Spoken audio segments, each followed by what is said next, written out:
Welcome back, everybody. Today, I'm going to teach you how to use the client portal in Zoho Books. This feature allows your customers to access their invoices, estimates, and payment history directly, which streamlines communication and saves you time on back-and-forth emails. First, open your web browser and navigate to zoho.com/books. Once you're on the page, log into your Zoho Books account using your credentials. Make sure you're using an account with admin access, as you'll need the proper permissions to configure portal settings. After logging in, look toward the top right corner of your screen and click on the gear icon. This will open your settings menu where you can manage various aspects of your Zoho Books account. Within the settings page, you'll see a section called Setup and Configuration. Under this section, locate and select the option named Customer Portal. This is where you'll control how your client portal appears and functions. Once you're in the Customer Portal settings, you'll have the option to review or customize the portal name and URL. To make changes, click the Edit button on the right side of the screen.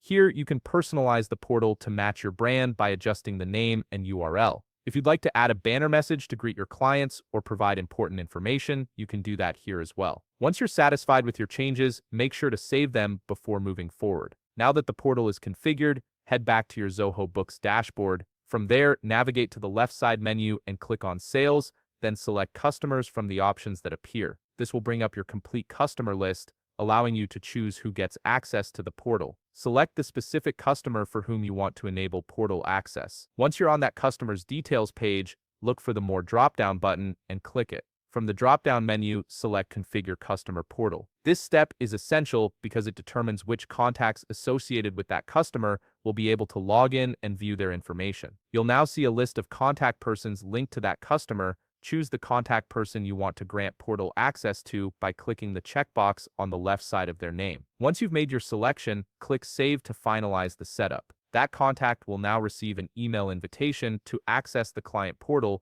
where they can view invoices, make payments, and track their account activity independently. If you found this video helpful, please leave a like, subscribe, and see you in the next video.